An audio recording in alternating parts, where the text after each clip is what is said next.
Have you ever woken up in the middle of the night with that heavy feeling in your stomach? It's not just indigestion or a bad dream, it's the silent, unspoken fear. The fear of getting older and losing control. The fear of becoming a burden to the children you work so hard to raise. We all share that worry. It's the worry about physical dependence, needing help just to get out of a chair. It's the worry about financial dependence, having to ask your busy daughter for money to fix the leaky faucet. And it's the worst worry of all, emotional dependence, the quiet, lonely feeling of isolation, the need for constant companionship because you've lost your purpose. This fear is real. But I want to tell you something true and crucial today. You do not have to become a burden. The biggest difference between joyful independence and dependent aging isn't money or luck. It's three simple, non-negotiable habits that build emotional and physical resilience. They are small actions with monumental consequences. Stay with me. By the end of this video, we are going to conquer that fear together. We will focus on reclaiming your value, your strength, and your peace. Let's start with the heaviest weight of all, the emotional burden. Habit 1, purposeful connection.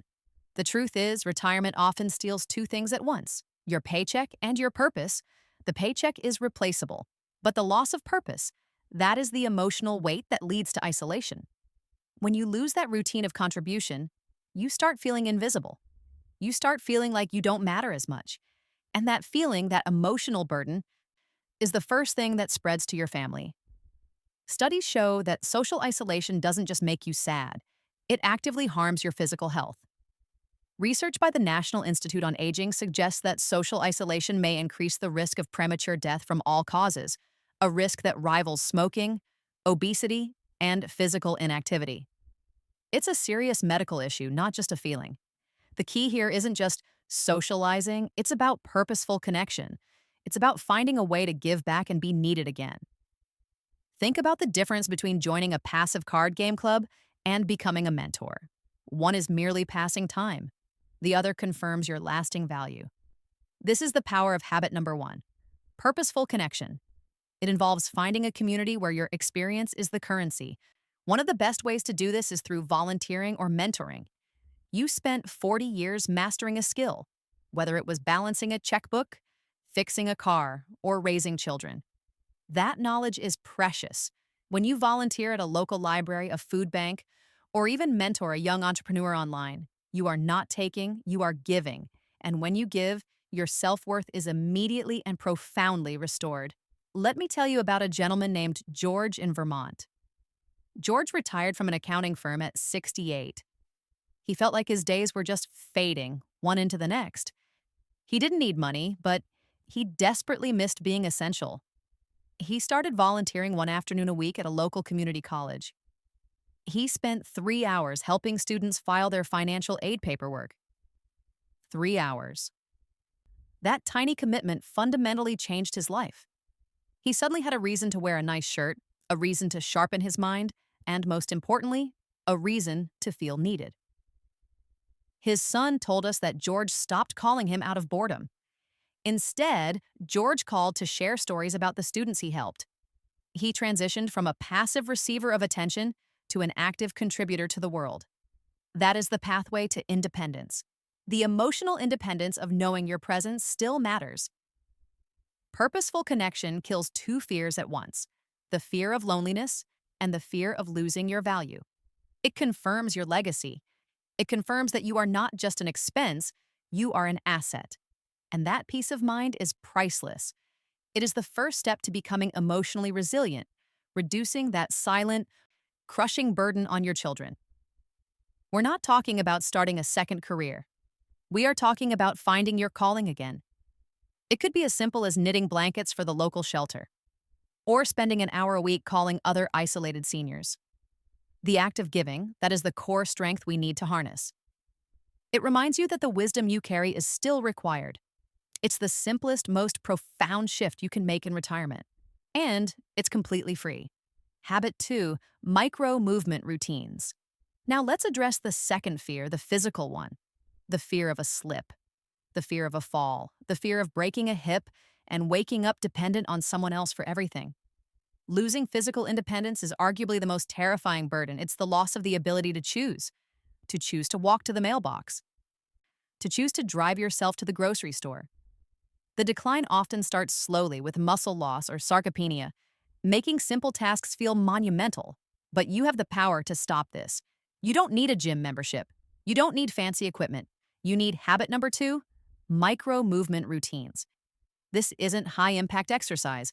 It is simple, purposeful movement that focuses on balance and functional strength. Functional strength is the ability to do daily life tasks, the strength to lift a bag of groceries, or to get up off the floor after a minor fall. Research published in numerous health journals consistently highlights that low-impact activities are the most effective way to maintain balance and prevent the costly, devastating results of a fall. Think of this as your personal fall prevention program. We want to build resilience, not bulk. Here are 3 micro movements you can build into your day without even realizing you're exercising. Micro movement. Wasserfräser, the kitchen counter squat. Every time you stand at your kitchen counter waiting for water to boil or your coffee to brew, don't lean. Place your hands lightly on the counter just for safety. Slowly lower your hips as if you are going to sit in an imaginary chair. Hold it for 3 seconds, then slowly rise. Do this just 10 times, twice a day. That simple, mindful movement strengthens your glutes and quads. These are the exact muscles that catch you when you lose balance. It is an anchor against the fear of a fall. Micro movement 2, mindful gardening. Gardening is therapeutic, but it's also a phenomenal workout. The movements of digging, weeding, and bending are perfect for maintaining flexibility.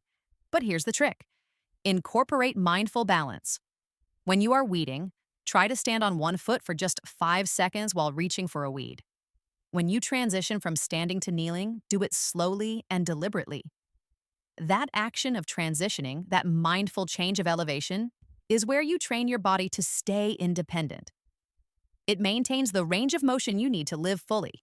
It is a silent declaration of your independence. Micro movement 3, chair-assisted Tai Chi. You can sit in a sturdy chair and practice the slow, sweeping movements of Tai Chi. The ancient practice is celebrated for its ability to drastically improve balance in older adults. Forget the complex forms. Just focus on slowly extending your arms and legs.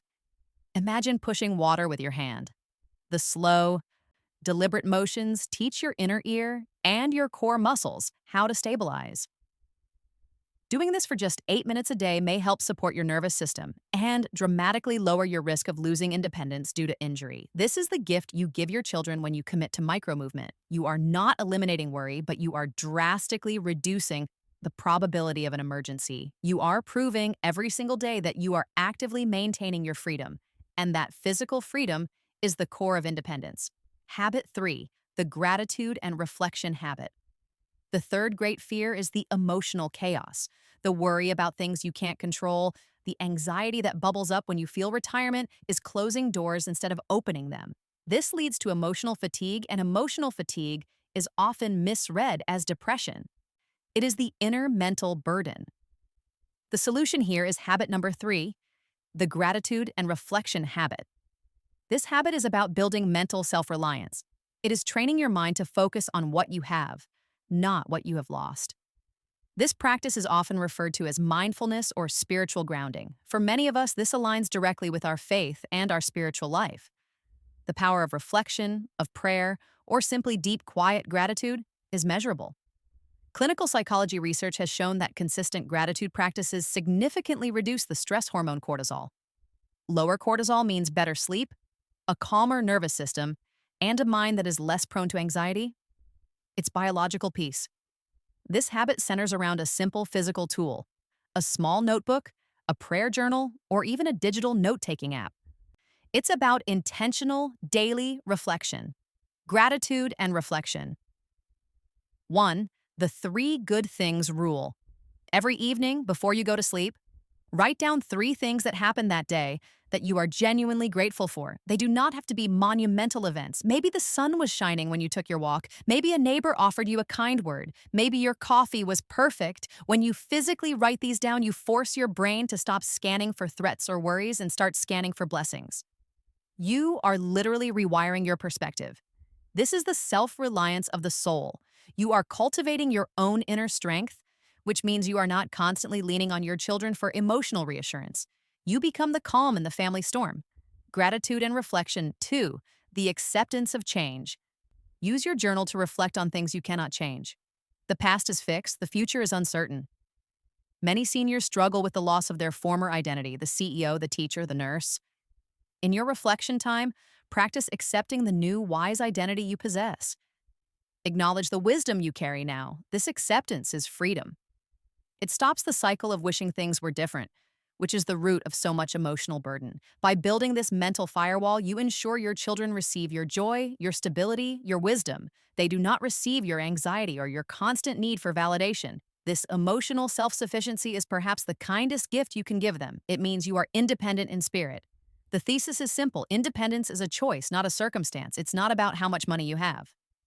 It's about whether you choose to fight for your purpose, your physical function, and your peace. The small habits are the biggest difference makers. They are your daily declaration that you are fighting for your quality of life. Conclusion. We started this conversation by facing a real fear, the fear of becoming a burden. But we have discovered that the difference between dependence and independence is not complex. It is built into 3 simple habits. Habit 1, purposeful connection. Be an asset, not an expense. Find a place to give your unique wisdom. Volunteer, mentor. Stop socializing passively and start contributing actively. Habit 2, micro movement routines. Fight for your physical freedom. 10 counter squats a day, mindful gardening, or 8 minutes of seated Tai Chi. Prove to your body that you will not fall. Habit 3, the gratitude and reflection. Habit. Build your inner peace. Reduce cortisol. Stop depending on your family for emotional stability. Find your blessings and write them down. These 3 habits, when practiced daily, create a wall of resilience around you and your loved ones. They make you strong, essential, and free. They are your new retirement job. I want you to leave me a comment today. It will be our resonance point. What is the one thing, physical, financial, or emotional, that you refuse to let become a burden in your life? Is it the ability to still drive? Is it the goal to never need a walker? Is it the promise to yourself to always stay joyful? Share your commitment below. I read every one of them. Now, we have focused a lot on what you do with your time. But independence also starts with what you put into your body. The fuel you choose can significantly impact your muscle strength and energy levels, directly combating that fear of physical decline.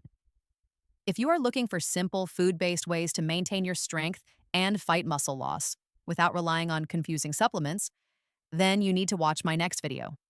It's titled, Forget Supplements. 3 Simple Foods Japanese Elders Eat to Stay Active and Independent. You can click here to watch it right now. Thank you for being here today. Remember, you are loved, you are valuable, and you are not a burden. You are free to live your most joyful, independent life. Disclaimer. This content is for informational purposes only. It is not a substitute for professional medical advice, diagnosis, or treatment. Always consult with your physician or another qualified healthcare provider before making any changes to your diet, exercise, or medical routine.